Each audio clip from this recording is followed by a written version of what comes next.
Kasih karunia dan damai sejahtera dari Allah Bapa kita dan dari anaknya Tuhan Yesus Kristus menyertai kamu sekalian.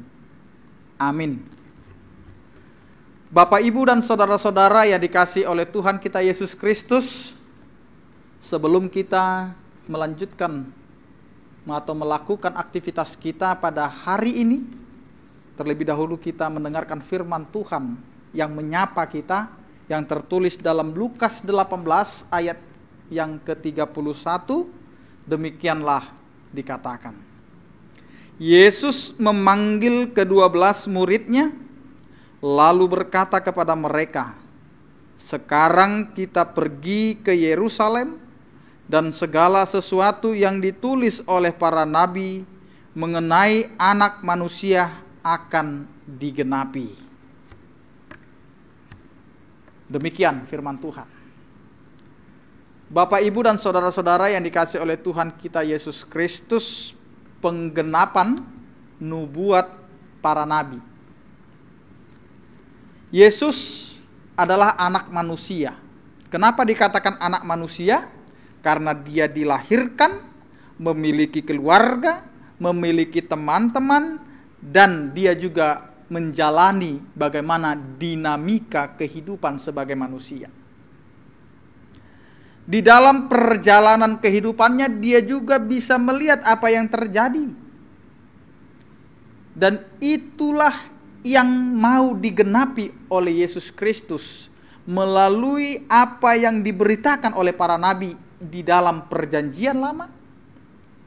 Sehingga apa yang dialami Yesus di dalam dirinya, dia sebagai Allah yang turun ke bumi, mengalami penderitaan dan membiarkan dirinya diberlakukan secara tidak adil. Ya. Bapak, Ibu, dan saudara-saudara yang dikasihi oleh Tuhan kita Yesus Kristus, Yesus membiarkan dirinya diperlakukan tidak adil, dan dia siap untuk menjadi bahan ejekan. Dia siap untuk direndahkan, bahkan diludahi. Sekarang pertanyaan kepada kita, jika kita adalah orang yang tidak bersalah, jika kita adalah orang yang tidak pernah melakukan kesalahan, tiba-tiba kita dipersalahkan, siapkah kita untuk diejek? Siapkah kita untuk direndahkan? Siapkah kita untuk diberlakukan tidak adil? Siapkah kita untuk diludahi dalam tanda kutip? Bapak, Ibu, dan saudara-saudaraku yang dikasihi oleh Tuhan kita Yesus Kristus, inilah yang diberitakan Yesus kepada 12 muridnya. Agar siapa yang percaya dan mengikut Yesus bukan mau menghindar dari persoalan, bukan mau lari dari apa yang mau dialami oleh setiap manusia, tetapi di sini kita mau mengenal siapa Yesus. Kita mau mengenal siapa Yesus sebenarnya, yang telah diberitakan dari perjanjian lama, yang telah dinubuatkan oleh para nabi, dan digenapilah pada saat ini yang menyatakan bahwa Yesus adalah gambaran hamba yang menderita. Bapak, Ibu, dan saudara-saudara yang dikasihi oleh Tuhan kita Yesus Kristus, banyak orang yang mengikut Tuhan, yang mengikut Kristus, yang dekat sama Tuhan, beranggapan bahwa dia tidak akan lagi mengalami penderitaan. Salah besar. Ketika kita mau mengikut Yesus dan kita mau segera berangkat dan pergi bersama Yesus untuk melakukan pelayanan, disinilah kita akan menghadapi begitu banyak tantangan. Banyak orang Kristen, banyak orang percaya ketika melakukan segala pekerjaan, terlebih pelayanan di gereja, terkadang dia akan merasa direndahkan, merasa disepelekan, merasa seakan-akan dia menjadi bahan ejekan oleh orang-orang yang ada di sekitar gereja.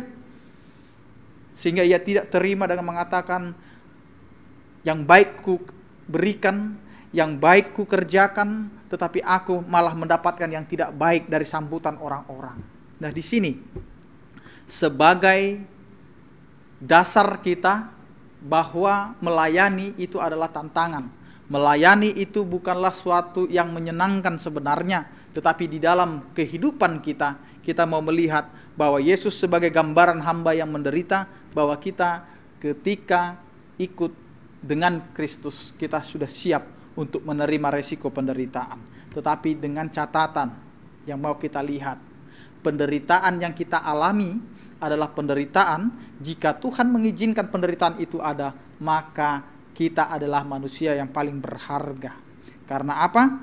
Karena Allah sedang menggenapi apa yang dinubuatkan. Yesus menggenapi apa yang mau dinubuatkan. Karena itu Yesus memanggil untuk memberitakan ini.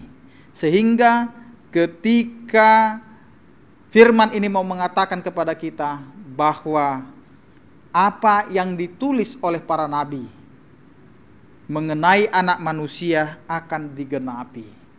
Yesus yang datang ke dunia, yang dianggap sebagai orang yang akan yang menyelamatkan manusia, digambarkan sebagai seorang pahlawan yang memiliki senjata, yang gagah perkasa, yang lahir dari kerajaan, ternyata semua berubah. Inilah yang mau kita imani, bahwa dari kerendahan, dari penderitaan, maka di situ kita akan melihat suatu keselamatan. Karena itu, jalanilah hidup di dalam penderitaan kita, maka di situ kita akan melihat bahwa kasih karunia Tuhan yang menyelamatkan itu beserta kita dan menguatkan kita. Amin, kita berdoa. Terima kasih Tuhan atas penyertaan dan kasih setiamu yang menyertai kami, di mana Engkau mengingatkan kami akan penggenapan apa yang telah dinubuatkan. Engkau adalah Allah yang menggenapi semuanya. Kami bersyukur Tuhan, di dalam setiap tantangan hidup, penderitaan hidup yang kami alami, ternyata Engkau adalah Allah yang mengambil rupa seorang hamba yang menderita, yang siap untuk diberlakukan secara tidak adil, yang mau menerima ejekan, mau menerima direndahkan, bahkan sampai dengan diludahi, seakan-akan Engkau adalah yang tidak dihormati. Karena itu Tuhan, sebagai orang-orang percaya, kami adalah manusia yang lemah, yang mau meneladani kehidupan-Mu. Ajari kami untuk kuat, ajari kami untuk tetap setia kepadamu Tuhan di setiap penderitaan kami. Karena kami tahu Tuhan, Engkau adalah Allah yang akan menguatkan kami dan menyertai kehidupan kami. Terpujilah Engkau ya Tuhan, sertailah setiap aktivitas kami sepanjang satu hari ini. Hanya di dalam nama anak-Mu Tuhan Yesus Kristus kami berdoa dan mengucap syukur. Amin. Anugerah Tuhan kita Yesus Kristus, kasih setia daripada Allah Bapa dan persekutuan Roh Kudus, itulah yang menyertai kamu sekalian. Amin. Horas Madihita, selamat beraktivitas dan tetap semangat. Apapun tantangan dalam hidup kita, andalkanlah Tuhan di setiap aktivitas kita. Tuhan Yesus memberkati. Horas.